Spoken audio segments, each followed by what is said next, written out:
Hello guys, welcome back to our new blog. और आज नंदकिशोर का लास्ट डे था। हम आज अपना एक्सपीरियंस शेयर करने वाले हैं आप लोग के साथ में। सो आज मेरा एक सीआरओ कंपनी में मेरा लास्ट वर्किंग डे था। सो 3 मंथ बैक हम रिज़ाइन किए थे। उसके बाद में ये चल रहा था, नोटिस पीरियड पे थे। तो जब हम आ रहे थे तो लोग बहुत भावुक हो रहे थे, लोगों का इमोशनल हो रहे थे। और ये हमको लग रहा है जो भी हो रहा है वार की वजह से ही हो रहा है। हाँ। क्योंकि प्रोडक्ट नहीं आ रहा है तो ले ऑफ चल रहा है पूरा फार्मास्यूटिकल में। सो बहुत सारा कंपनी ले ऑफ कर रही है, अपना कॉस्ट कटिंग करने पे पड़ी हुई है। और गाइस खास ऑलरेडी हम आप लोगों को बता चुके हैं कि मेरा जॉब पहले ही जा चुका है 1-2 मंथ्स पहले। और अभी इसका भी चला गया। मतलब इसका 5 ईयर का एक्सपीरियंस भी है। और कभी सोचे नहीं थे कि इसका भी जॉब चला जाएगा। हाँ, एग्जैक्टली। सो हमें भी बिलीव नहीं हो रहा है कि क्या ऐसा चल रहा है। सो एक्चुअली हम लोग बाहर से हैं, एक्चुअली हम लोग झारखंड के हैं। तो लोग जब ले ऑफ होता है तो बाहर के लोगों को सबसे पहले निकालना स्टार्ट करते हैं। उसके बाद में अपने लोगों को देखते हैं, और सबसे फर्स्ट में वो हायर लेवल के जो हायर पोजीशन पे हैं उनको निकालते हैं। वो देखते हैं कि इनका वर्क ज़रूरी है, कंपलसरी है, उनको रखते हैं।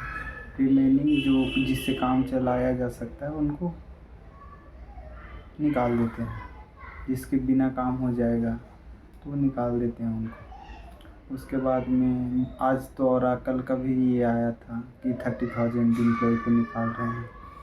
सो ये वार सिचुएशन में ऐसा कंडीशन आया है।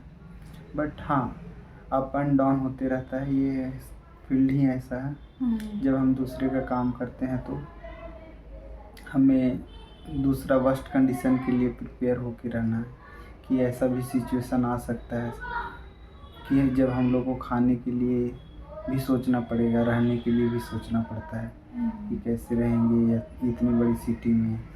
क्योंकि आपको कोई यहाँ पे हेल्प करने के लिए नहीं है, कोई हेल्प नहीं करेगा।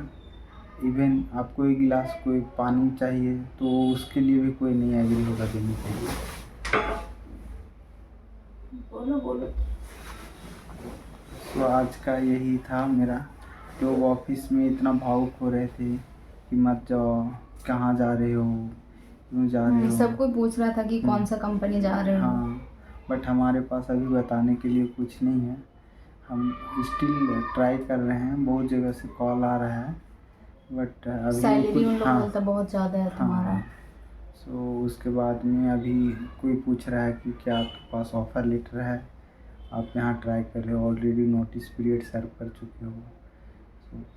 तो फार्मा में बट एक टाइम आएगा जब मार्च अप्रैल आएगा तो सारी कंपनियां हायरिंग स्टार्ट करेंगी, और तब मेरे पास अपॉर्चुनिटी हो सकता है।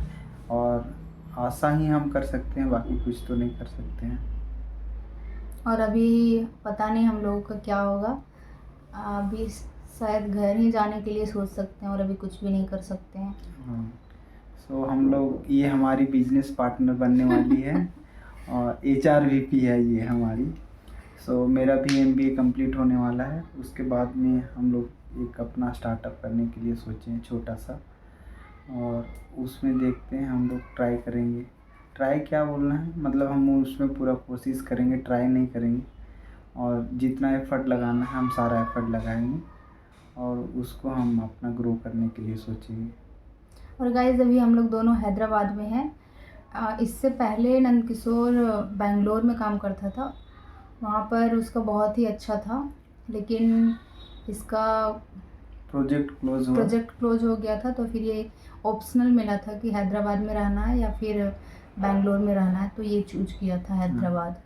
क्योंकि तब ये यहाँ पे काम कर रही थी, ये भी फार्मास्यूटिकल कंपनी में 1 साल काम की है।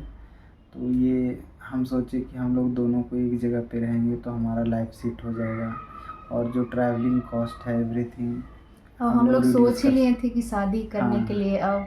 लेकिन इस टाइम पे मतलब ऐसा सिचुएशन आएगा कभी सोचे भी नहीं थे। हाँ, बट स्टिल हम लोग शादी करने के लिए रेडी हैं और आगे भी हम लोग साथ रहने के लिए रेडी हैं। और गाइज ये 5 इयर्स काम किया है फार्मास्यूटिकल में, वो भी अलग अलग फील्ड में किया है, तो इसको बहुत ज़्यादा नॉलेज हो गया है। और एक चीज़ और, फार्मा में काम करने से बहुत ही ज़्यादा मतलब नॉलेज हो जाता है कि कैसे काम करना है, क्या करना है। हाँ फार्मा का जो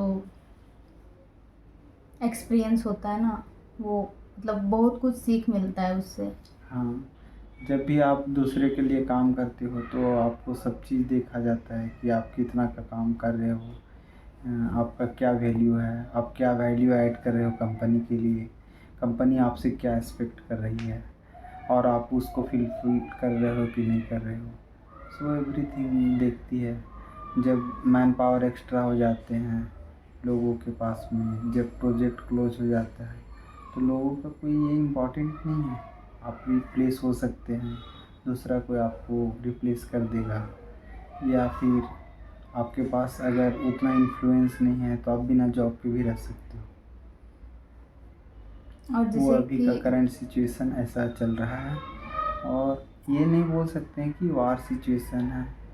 बहुत सारे फैक्टर रहते हैं, कॉर्पोरेट पॉलिटिक्स, मेन तो पॉलिटिक्स यार। हाँ। और लोग कंपनी में रहते हैं, फेवरेटिज्म, ये सब चरम लेवल पे रहता है।